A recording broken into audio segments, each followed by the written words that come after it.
साथियों से वॉलंटियर से है कि जो लोग अभी पंडाल के बाहर खड़े हुए हैं मेन सामने, वह कृपया वहाँ जमावड़ा ना लगाएं और उस रास्ते को साफ रखें ताकि आने जाने वालों को कमी ना हो। और सब वॉलंटियर से मेरा अनुरोध है कि आगे की तरफ जो भी हमारे मेहमान आए हैं उनको बिठाया जाए और पंडाल के सामने का एरिया साफ कर दें आप, बिल्कुल वहाँ कोई भी जमावड़ा ना हो। धन्यवाद। अगले विभा पटेल मैडम आई हुई हैं, पटेल मैडम है। हेलो, मेरा स्वागत है, कृपया मैडम आइए मंच पे, जोरदार तालियों से स्वागत कीजिए।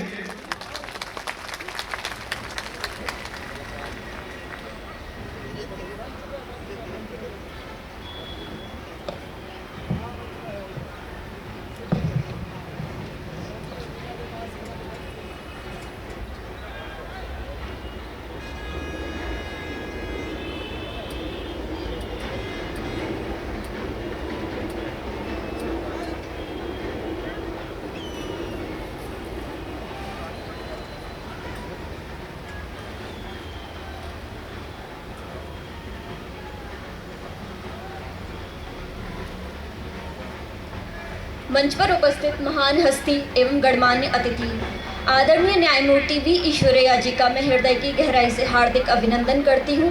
आप उच्च न्यायालय के आंध्र प्रदेश के भूतपूर्व मुख्य न्यायाधीश एवं राष्ट्रीय पिछड़ा वर्ग आयोग के भूतपूर्व अध्यक्ष हैं। सर का जोरदार तालियों के साथ स्वागत किया जाए।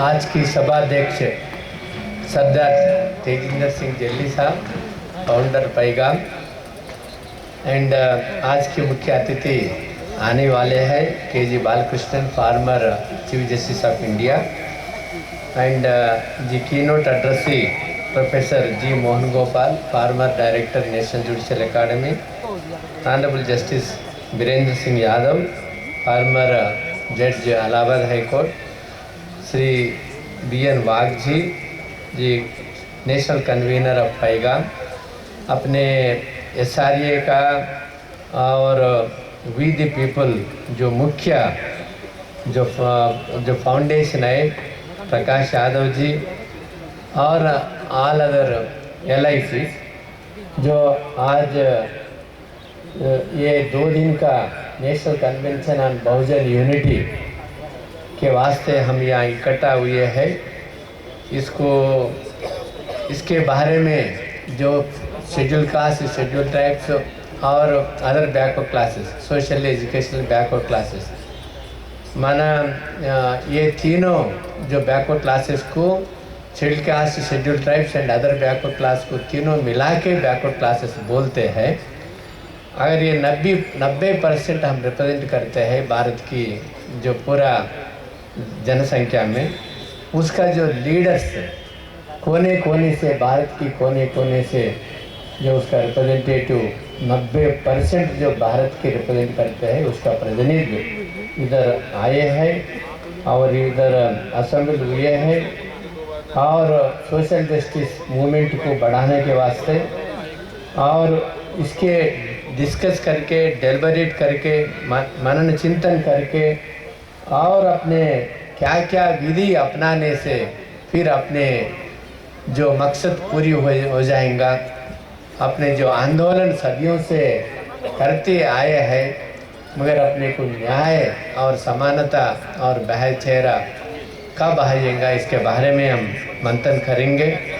क्योंकि हमारे संविधान ने जो 3 इंस्टीट्यूशंस को दिया, जो न्यायपालिका और अपने विधायिका और एग्जीक्यूटिव कार्यपालिका को दिया है, लेजिस्लेचर, एग्जीक्यूटिव, जुडिशरी, इसको जो सही तरीके के इम्प्लीमेंट करने के वास्ते बाबा साहेब अम्बेडकर ने अच्छी एक ये संस्थाएं बनाए हैं ताकि हर आदमी को उसका न्याय मिले, उसका अधिकार मिले। मगर इसकी जो ब्राह्मण कोई कुलीन तत्व वाले उसका मुट्ठी में रख लिया पूरा जो तीनों ऑर्गेनाइजेशंस को, एग्जीक्यूटिव, लेजिस्लेचर, जुडिशरी को उसका मुट्ठी में रख लेके और ये संविधान में अपने जो न्याय होना है और वो न्याय अभी तक अपने को नहीं मिल रहा है, और जो संविधान की उल्टा तरीके से इंटरप्रेट करके उसको और डेल्यूट कर रहा है। उस वास्ते जो अपने कॉन्स्टिट्यूशनल राइट्स बाबा साहेब अम्बेडकर हमारे को दिए बाद भी जस्टिस, सोशल, इकोनॉमिक, पॉलिटिकल और लिबर्टी, इक्वालिटी, फ्रेटर्निटी और डेमोक्रेसी, मगर हमने हिस्सा किसी में भी अपने बहुत माना है ही नहीं है।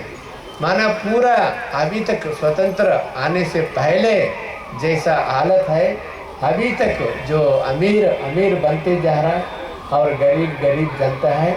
मगर हम लोग 90% ये भारत की जो संपदा उत्पादन करते हैं, ये भारत की डेवलपमेंट करते हैं, मगर हमारे हिस्सा अपने को नहीं मिल रहा है।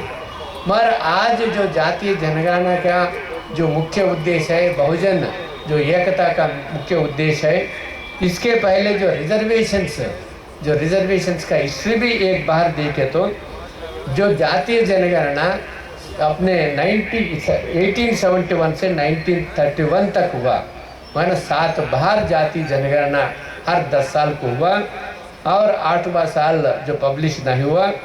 और उसमें 1991 की जनगणना के बाद ये एक चिंतन लगा है, क्योंकि थोड़ा मालूम हुआ है ब्राह्मणवादियों को कितना हिस्सा है ये अपने ये कार्यपालिका में। फिर उस वास्ते जो कोल्हापुर महाराज साहू महाराज ने 50% रिजर्वेशंस बैकवर्ड क्लास को दिया और एजुकेशन में भी 1902 से दिया है अपने को।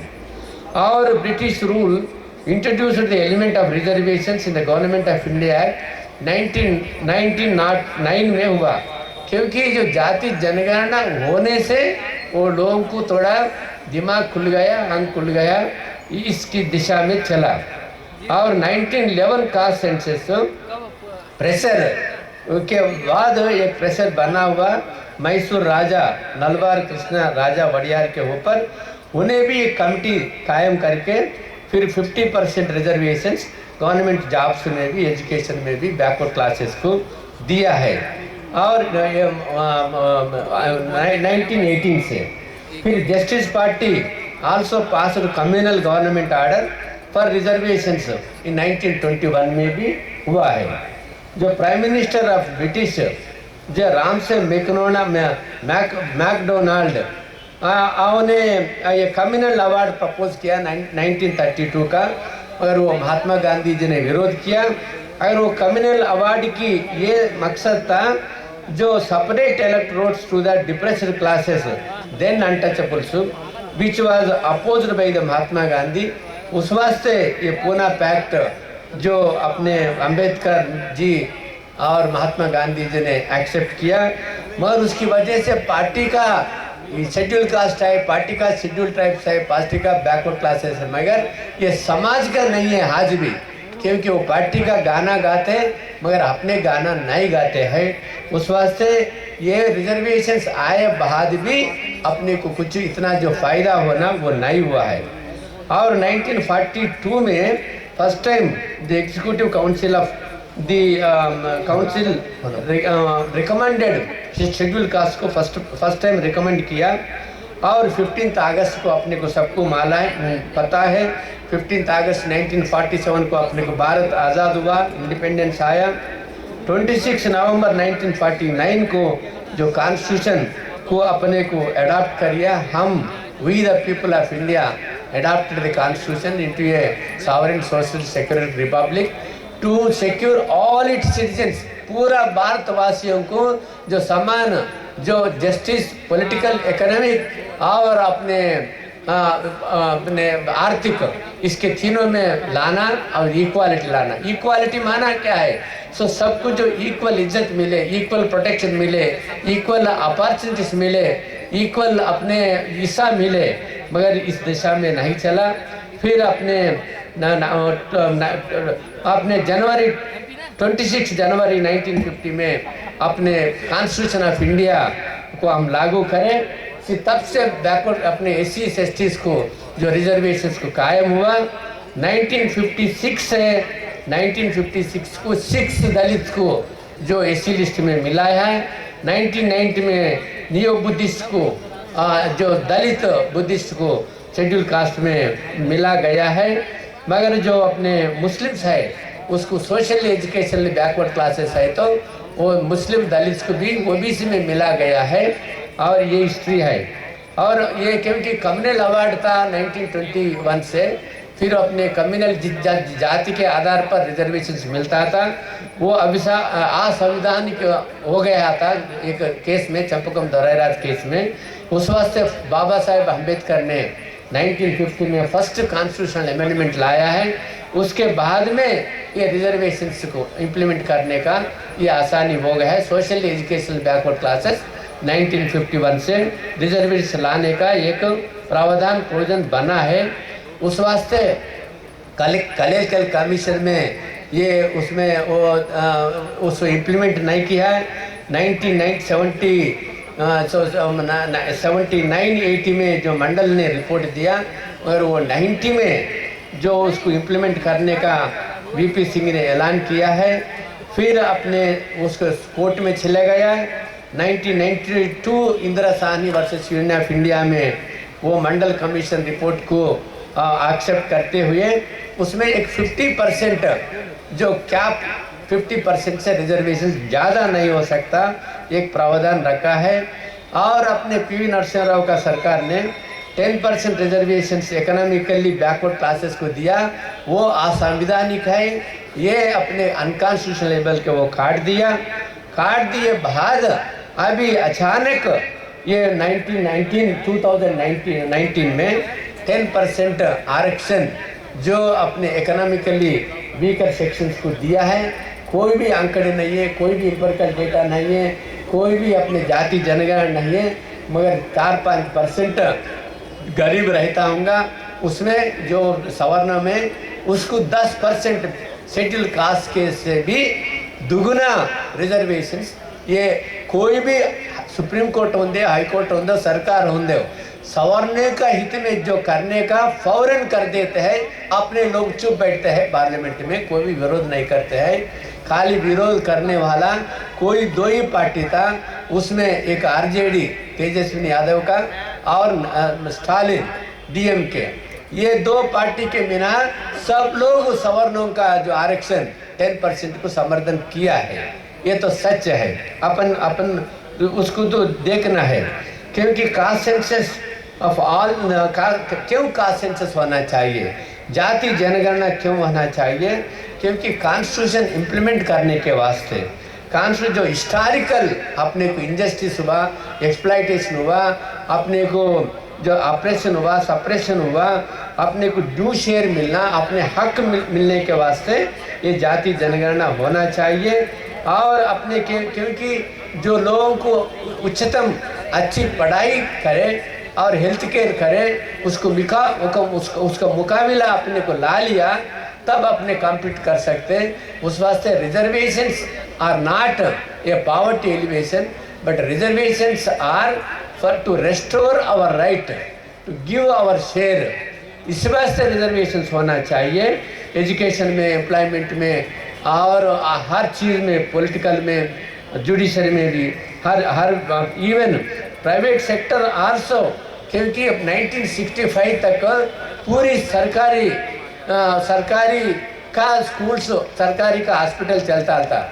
1965 में के बाद पूरा स्कूल प्राइवेटाइजेशन हो गया, एजुकेशन हॉस्पिटल प्राइवेटाइजेशन हो गया, और अपने को और अन्याय हुआ। अपने स्कूल में, सरकारी स्कूल में टीचर नहीं रहते, फैसिलिटीज नहीं रहते, बिल्डिंग नहीं रहते, कुछ नहीं रहते। ऐसा अपने लोगों को और पीछे ढकेलने का षड्यंत्र हर पार्टी ने कंटिन्यूसली किया है।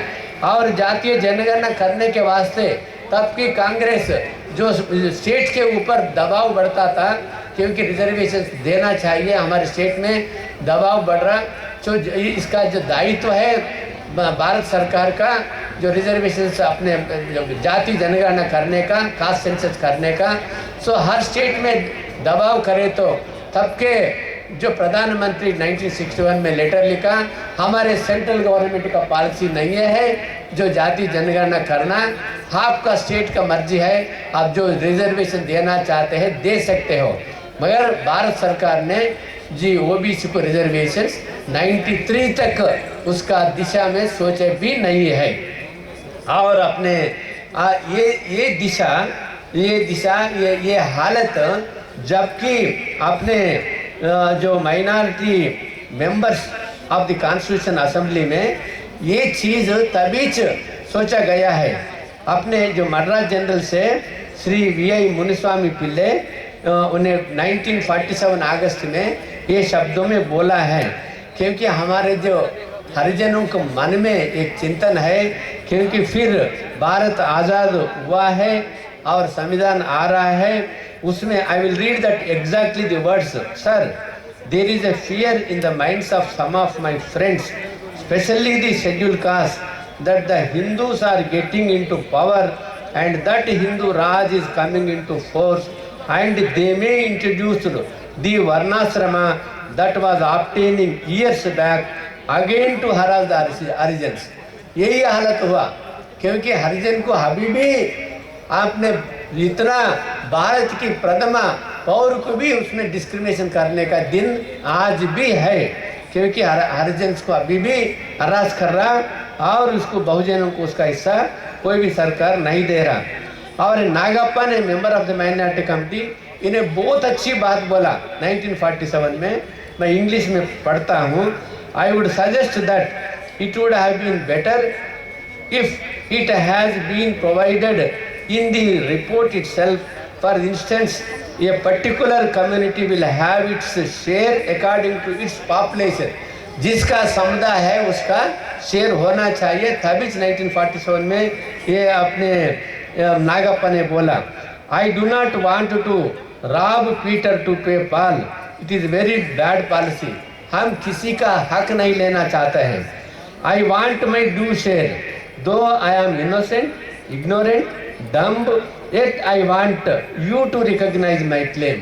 क्योंकि जो भी स्थिति में है भारत में है, हमारे राइट, हमारे शेर को हम इंटाइटल करते हैं।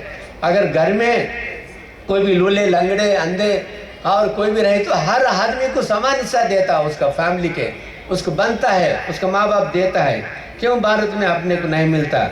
आई only want my due share, I do not want anything more, I do not want like others weightage are a separate state, क्योंकि we are the originals of this country. हम भारतवासी है, हमारे को शेयर मिलना है। ये क्यों मैं बोला गया है?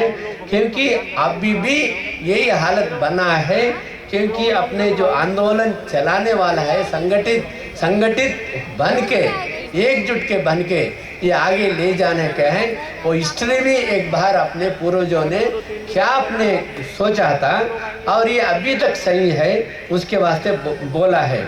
और एथनिक डाइवर्जन, जो Bahujan are struggling to attain justice, liberty, equality, fraternity under the constitution of India. Constitution India में प्रियम्बल में जो इक्वालिटी, जस्टिस, लिबर्टी, इक्वालिटी बोला। इक्वालिटी माना हर चीज़ में, मगर आर्टिकल 14 में बोलता इक्वालिटी बिफोर लॉ ओनली, उसको रेस्ट्रिक्टेड मीनिंग देता है। और ये एजुकेशन और जो स्वास्थ्य सरकारी की उसमें देना है, मगर उसमें जो प्राइवेटाइजेशन हो जा रहा है। आर्टिकल 15(4) में ये बोलता है the state is under obligation to make any special advancement for the special provision for advancement of backward classes. Backward classes माना ये schedule caste, schedule tribes and the OBCs in all spheres of the development. अधिकरण 15(4) में advancement any provision for the advancement of backward class. Advance any provision बोलता हर field में हर दिशा में करना चाहिए। मगर 1951 में फर्स्ट अमेंडमेंट, उसके बाद में 2006 में खाली जो special provision providing reservation in education institutions only दिया गया है और दूसरी दिशा में कुछ नहीं दिया है। और आर्टिकल 16(4) में पहले से कॉन्स्टिट्यूशन बने जब से है, उसमें हम जितना है जनसंख्या, हमारे जो जनसंख्या के हिसाब से जो एडेक्वेट रिप्रेजेंटेशन बराबर उसमें रिजर्वेशन मिलना चाहिए। मगर ना अभी अब 1950 से जो SC/STs को इसका जनसंख्या के अनुपात रिजर्वेशंस जो एम्प्लॉयमेंट में मिल रहा है, मगर प्रमोशन में मिलना क्योंकि एडेक्वेट रिप्रेजेंटेशन के वास्ते, मगर प्रमोशंस में भी नहीं मिल रहा। मगर बैकवर्ड क्लासेस को खाली 1993 से 27% रिजर्वेशंस तय किया है। 27% रिजर्वेशंस करके उसमें अभी तक खाली 13 और 14% मिला, मगर अब 27% नहीं बोल सकते हैं। ओबीसी को कितना मिला? 13% ही रिजर्वेशन मिला है, उतना ही मिला है, क्योंकि एससी से कम ओबीसी को मिला है। ओबीसी का पॉपुलेशन 60 से ज़्यादा रहता और पूरा मिलके हम एससी से 90 तक रहता है। मगर वो भी एक क्रीमी लेयर लागू करके उसको जो अपने जनरल कर दिया है, क्रीमी लेयर के बड़ा है, उस वास्ते हम लेटर लिखे हैं, क्योंकि ये जो क्रीमी लेयर की वजह से एक हाथ से रिजर्वेशन देके दूसरा हाथ से आप खींच नहीं ले सकते हैं, खींच लेके फिर सवर्णों को नहीं दे सकते हैं, ये जनरल नहीं बना सकते हैं। जो रिजर्व कैटेगरी ऑफ 27% पूरा कोई भी अपने जो मोस्ट बैकवर्ड क्लास से एक प्रिंसिपल बनाओ, 5 लाख इनकम वाले को पहला देवो, अपने 8 लाख का और उसके बाद देव 10 लाख का देव, 12 लाख का देव, 15 लाख का देव, 20 लाख का देव, 25 लाख 30 लाख तक देव। मगर हमारे 27% पूरा अपने को मिलना चाहिए, मगर खाली उनमें उसका नौकर सैलरी का इनकम मिलाते, एग्रीकल्चर का इनकम मिला के फिर इसको हमारे लोगों को क्रीमी लेयर में ये करके फिर अपने हिस्सा अपने को ले रहा है। ये तो बहुत अपने वो ना बोल के, क्योंकि वो लोग अपने वहाँ सवर्णों ने बैठता है ये एडमिनिस्ट्रेशन में, ये लोग अपनी कॉन्स्टिट्यूशन को इम्प्लीमेंट नहीं करने देता है। उस वास्ते ये reservation are to restore our share, अपने को हक मिलने के वास्ते रिजर्वेशन है, मगर ये क्रीमी लेयर की वजह से ये रिजर्वेशन नहीं दे सकता है। अभी तक खाली 13% रिजर्वेशन हुआ और बोलते हैं कितने साल तक अपने को रिजर्वेशन होना चाहिए, 70 साल से होना चाहिए। रिजर्वेशन खाली लिमिटेड पीरियड दिया, ये गलत है, क्योंकि वो लोगों को अपने को मालूम है तो उसको समझा सकते हैं। अपने फंडामेंटल राइट्स के वास्ते, डायरेक्टिव प्रिंसिपल्स के वास्ते कोई भी लिमिटेशन लागू नहीं किया है, कोई भी लिमिटेशन नहीं है कॉन्स्टिट्यूशन में, खाली पॉलिटिकल रिजर्वेशंस के वास्ते आर्टिकल 334 के वास्ते पहला थोड़ा टाइम मिनट लगा, वो अपने हर 10 साल को बढ़ा रहा, मगर उसको भी पूरा पैक्ट ना इम्प्लीमेंट करने से अभी भी SC/STs को ये पॉलिटिकल रिजर्वेशंस आने से भी कुछ फ़ायदा नहीं हुआ है। उस वास्ते हम बोलना रिजर्वेशंस जब तक हमारे को राइट मिला, जो समानता मिला, जो इक्वल जो प्रोपोर्शनेट रिस्टोर हुआ अपने राइट, तब तक कोई भी लिमिटेशन नहीं है, संविधान बोलता है ये। उस वास्ते we want our due share, उस वास्ते ड्यू शेयर के वास्ते फिर अपने जो कास्ट सेंसस 2021 अपने को होना चाहिए। उस वास्ते हमारे मेन ये ऑब्जेक्ट है, जो अपने कॉन्स्टिट्यूशन का rights legislature, executive, judiciary, education में हर चीज़ में अपने को हक अपने को मिलने के वास्ते, और ये आलिगार की माना जो कुलीन तत्व को खत्म करने के वास्ते हमारे उसका एक दिन ऐसा होना चाहिए, अगर वो लोग विरोध करें तो वो लोगों को भी कुछ भी नहीं मिलता। तमिलनाडु स्टेट में जो ब्राह्मण बनिया क्षेत्र को कुछ नहीं मिलता, उस वास्ते तमिलनाडु स्टेट से बाहर हो गया वो लोग ब्राह्मण पूरा, एक MP भी नहीं रहता, एक MLA भी नहीं रहता, एक भी नहीं बनता, फिर भी जुडिशरी उसका मुट्ठी में रख लिया, तोड़ा है। उस वास्ते वो रिजर्वेशन पूछना पड़ता है, क्योंकि हम वो लोगों को बहुत डेंजर हो जाता है। बस है हमारे जितना आबादी है अपने को उतना हमारे हिस्सा दो, ये मांगने का दिन आना है, इस दिशा में हम लड़ना है। उस वास्ते ये 2021 सेंसस ये जरूरी है, क्योंकि to recognise, enumerate, and respect every ethnic community regardless of caste, religion, so that the right of each community to democratic representation is accurately determined and secured. उस वास्ते जो आंकड़े नहीं है, जो डेटा नहीं है, जो अपने उसके सामने क्या असली चीज़ है वो रहे, तो फिर सुप्रीम कोर्ट का भी, जजेस का भी, पॉलिटिशियंस का भी, एग्जीक्यूटिव के भी, लोगों का भी, जो अपने जो कुलीन तत्व वालों का भी आंख खुल जाएगा, उसको अपोजिट नहीं करेंगे। नहीं तो कोर्ट बोलता क्या है इंपेरिकल डेटा, कहाँ है, कौन सा आंकड़ा है, किस आधार से आप लोग पूछ रहा है। 1992 में लोकल बॉडीज में रिजर्वेशन दिया, अपने लोकल बॉडीज में रिजर्वेशन देके आपने एक सुप्रीम कोर्ट ने बोला कोई भी ये सैंपल सर्वे बस नहीं होता, पूरा जो बैकवर्ड क्लासेस का जो पूरा जो आंकड़े नहीं है तब तक कोई भी रिजर्वेशन 50% से ज़्यादा नहीं हो सकता।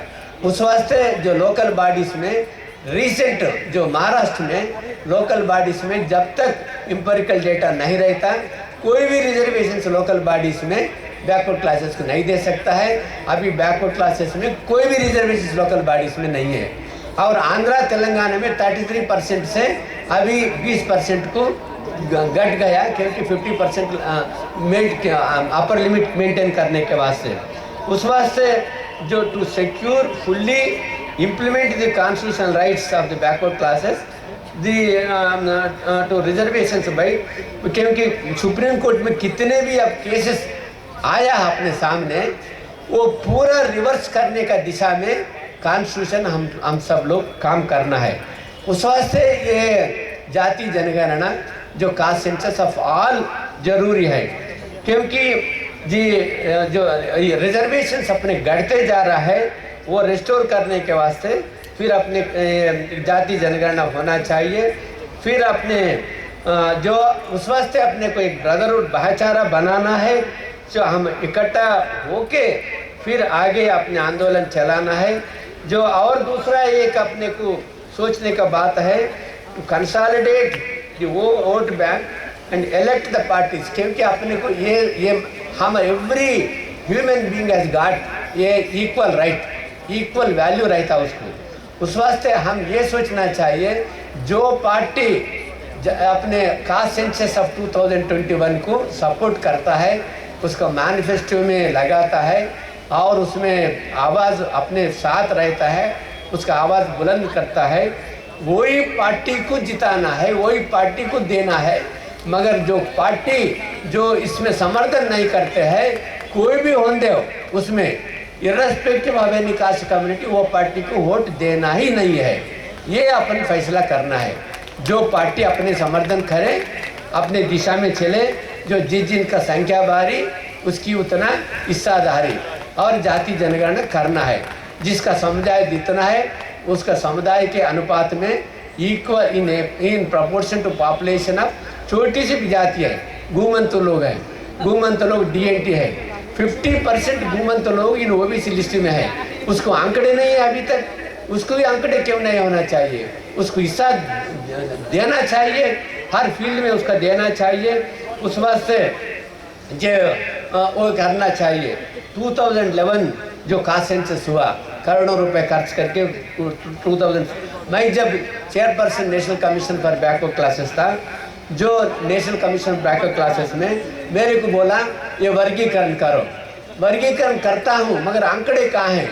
2011 सेंसस आप पब्लिश करो, पब्लिश करने के बाद उसमें बैकवर्ड क्लासेस इंक्लूड करने के वास्ते, एक्सक्लूड करने के वास्ते, रिवीजन करने के वास्ते और सोशल एजुकेशनल और स्कीम्स इम्प्लीमेंट करने के वास्ते, पॉलिटिकल रिजर्वेशंस के वास्ते, ये सब चीज़ों के वास्ते कास्ट सेंसस होना चाहिए।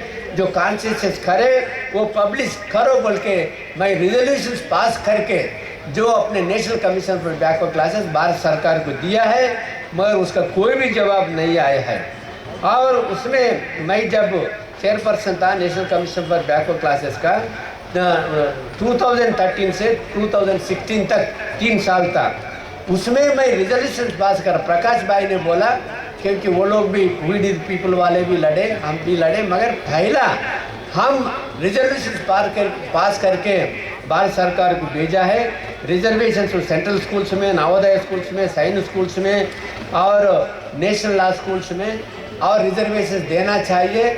और ये हमारे रिपोर्ट पूरा पढ़ के श्रीमान गणेश सिंह जो उन्हें chairman OBC welfare committee, parliamentary welfare committee ने इन्हें पूरी में रिकमेंडेशंस किया, मगर गणेश सिंह को वो उसका पार्टी वाले दूर रखे, क्योंकि वैसा जो नियत से काम करने वाला कोई भी पार्टी में नहीं चाहते हैं। उस वास्ते उन्हें भी रिकमेंड किया और उसमें से कई रिकमेंडेशन से अब क्रीमी का पुनः समीक्षा नहीं किया और दूसरा कुछ नहीं किया और कुछ आंकड़े नहीं है, कुछ नहीं है, रोहिणी कमीशन को बिठाए, कुछ एम्पेरिकल डेटा नहीं है, कुछ नहीं है।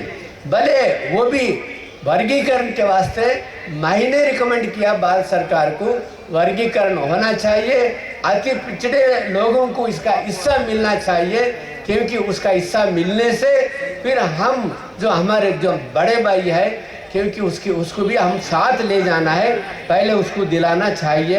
ये मैंने रिकमेंड किया। और नीट का भी मैं आज founder the president of the backward class all India backward classes federation किया है, उसमें जो जनहित अभियान के साथ और कोई भी दाला मैं भी और अपने फर्स्ट EWS रिजर्वेशंस को सुप्रीम कोर्ट में चैलेंज किया और नीट का भी चैलेंज किया और उसमें मेरिटोरियस रिजर्व कैंडिडेट को PG कोर्सेज में उसका भी 3 केसेस सुप्रीम कोर्ट में चैलेंज किया है। और DM की पार्टी में रिलेंटलेस पॉलिटिकल और ये जुडिशियल सोशल वो लोग भी लड़े, उसका वजह से जजमेंट आया मद्रास हाई कोर्ट का। मेरे ख्याल से ये साल में नीट रिजर्वेशंस नेशनल पूल में बैकवर्ड क्लासेस को रिजर्वेशंस मिलेंगा। और मैं जब chairperson national commission backward classes था, आपको सब लोग को मालूम है, क्योंकि जो SC कमीशन नहीं कर सका, मैंने एक रेजोल्यूशन पास करके सरकार को भेजा। टीना डाबी एक SC कैंडिडेट है। टीना डाबी 2015 में ऑल इंडिया फर्स्ट आया है, वो SC कैंडिडेट मेरिट में फर्स्ट आया है, मगर उसको जो उसका रिजर्व सीट दिया है, क्योंकि कुछ एग्जेम्पशन लिया है, कुछ एग्जेम्पशन, कुछ अटेम्प्ट का, कुछ अपने एज का कुछ एग्जेम्पशन लिया। उस वास्ते मैं बोला एग्जेम्पशन लिए तो दे you brought her to compete on the level playground, then she stood first among all others, therefore इसको जो ओपन कैटेगरी में नंबर 1 पोजीशन देना, ये एक सुप्रीम कोर्ट जज को भी जजमेंट को भी लागू करके भेजा है, मगर SC कमीशन नहीं किया है। मैं बोला भी, मगर उसको भी कुछ जवाब नहीं दिया है।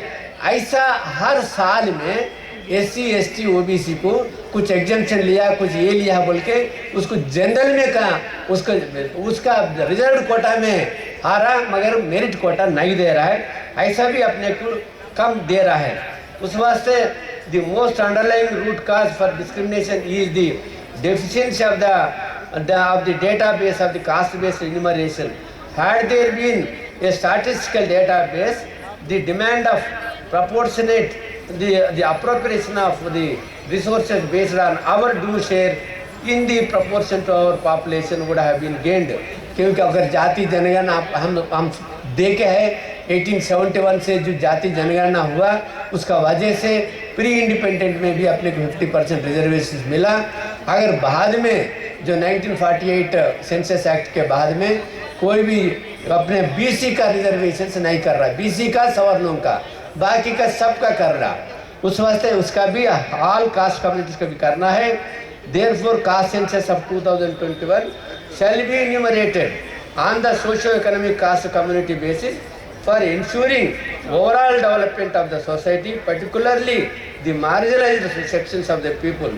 This act of enumeration will advance ये अपने को ये होता। और दूसरा मैं एक विषय बोलना चाहता हूँ, क्योंकि सुप्रीम कोर्ट ने बोला there are 2 list, central OBC list अलग है, स्टेट OBC लिस्ट अलग है। Central social educational backward classes list for the central government employment, central government education institutions, central government public sector undertakings, मगर state list अलग है। State list वाले जो local bodies में एजुकेशन, एम्प्लॉयमेंट और local social economic इसके development के वास्ते स्टेट वाले भी जो एम्पेरिकल डेटा लेना है, सोशो इकोनॉमिक पॉलिटिकल कल्चरल जो भी है डेटा वो स्टेट वाले लेना है। सेंटर क्या बोल रहा है, अपने सुप्रीम कोर्ट ने बोला आप स्टेट वाले कर ले, और स्टेट वाले कर ला, एक रिजर्वेशन पास करके हम डिमांड करते हैं सोशो इकोनॉमिक का सेंसस अपने जाति जनगणना करना है बोल के स्टेट्स रिकमेंडेशन करके बोल रहा है। ये एक ऊपर ये कर रहा है, ये तो नीयत साफ नहीं है उसका। उस वास्ते हम स्टेट सरकार के ऊपर भी दबाव डालना चाहिए। स्टेट में भी आप जो caste socio economic caste census empirical data आप करो, और स्टेट में जितने भी एजुकेशन एम्प्लॉयमेंट लोकल बॉडीज़ और सोशल इकोनॉमिक मेजर्स के वास्ते स्टेट का इस्तेमाल कर सकते हैं बोल के सुप्रीम कोर्ट ने बोला। उस वास्ते कोई भी अर्जा नहीं है, ये खुशी की बात है, क्योंकि कोई अपने राष्ट्र के मुख्यमंत्री ने भी ऐलान किया है हमारे स्टेट में हम करते हैं, अगर हम पावर में आए तो भी हम करते हैं, ये तो वेलकमिंग चीज़ है। उस वास्ते स्टेट सरकार के ऊपर भी सेंट्रल सरकार के ऊपर भी ये जाति जनगणना के वास्ते हम एकजुट के लड़ना है। ये जैसा फार्मर रजिस्ट्रेशन सक्सेस हुआ है, हम सक्सेस हुए तक अपने रात दिन अपने जो तन मन धन से और अच्छे संकल्प शुद्धि से और संकल्प सिद्धि करने का ये मेरा विनती है। उस वास्ते मेरा बहुजन भाइयों और कोने कोने से आए हैं आप सबको जो जय भीम, जय फूले, जय संविधान, जय भारत, जय बहुजन। नमस्कार। बहुत बहुत धन्यवाद ईश्वरैया जी अपने मार्गदर्शन के लिए।